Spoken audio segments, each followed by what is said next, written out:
नमस्कार दोस्तों, आज हम लोग मानवीय करुणा की दिव्य चमक पाठ का क्वेश्चन आंसर देखेंगे। तो देखिए, पहला क्वेश्चन है, फादर की उपस्थिति देवदार की छाया जैसे क्यों लगती थी? जिस प्रकार देवदार का वृक्ष लोगों को छाया तथा शीतलता प्रदान करता है, उसी प्रकार फादर बुल्के भी अपनी शरण में आए हुए लोगों को आश्रय देते थे। हर दुखी व्यक्ति उनके प्रेम, स्नेह तथा सांत्वनापूर्ण वचनों द्वारा शांति और शीतलता प्राप्त करता था।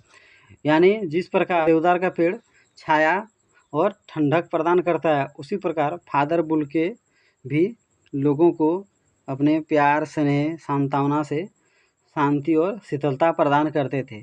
इसलिए लेखक को फादर की उपस्थिति देवदार की छाया जैसे लगती थी। क्वेश्चन नंबर 2 देखिए, फादर बुल्के भारत संस्कृति के एक अभिन्न अंग हैं। किस आधार पर ऐसा कहा गया है? यानी क्यों कहा गया है कि फादर बुल्के भारत संस्कृति का, भारतीय कल्चर का एक बहुत ही इम्पोर्टेंट अंग है, महत्वपूर्ण अंग है। निम्नलिखित आधार पर ऐसा कहा गया है। फादर बुल्के भारत को ही अपना देश मानते थे। वे यहाँ के संस्कृति में रच बस गए थे। वे हिंदी के उत्थान के लिए सदैव तत्पर रहते थे। उन्होंने हिंदी में पीएचडी किए। उनका पूरा जीवन भारत तथा हिंदी भाषा के लिए समर्पित था। वे यहाँ के रीति रिवाजों से परिचित थे।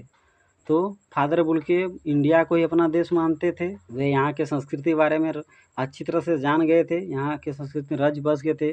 वे हिंदी के उत्थान के लिए, हिंदी कैसे अच्छा हो, हिंदी विषय का विकास कैसे हो, बहुत ज़्यादा जोर देते थे।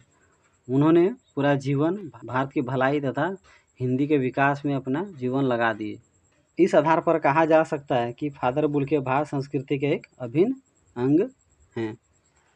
क्वेश्चन नंबर 3 देखिए, पाठ में आए उन प्रसंग का उल्लेख कीजिए जिनसे फादर बुल्के का हिंदी प्रेम प्रकट होता है। यानी आप जो पाठ पढ़े उसमें क्या क्या ऐसा पढ़ने को मिला जिससे पता चलता है कि फादर बुल्के को हिंदी से बहुत ज़्यादा प्रेम था। फादर बुल्के कलकत्ता से हिंदी में बीए किए तथा इलाहाबाद से एमए किए। फादर बुल्के जब अपने देश से आए तो वहाँ हिंदी से पहले आके बीए किए, उसके बाद फिर इलाहाबाद से एमए किए।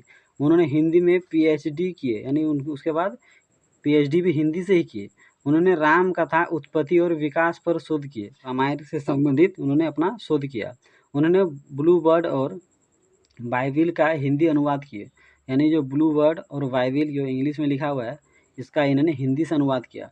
वे हिंदी को राष्ट्रभाषा बनाने के पक्ष में थे। वे चाहते थे कि भारत का राष्ट्रभाषा हिंदी बने। तो ये सब कुछ प्रसंग है जिससे पता चलता है कि फादर बुल्के को हिंदी से बहुत ज़्यादा लगाव था, प्रेम था।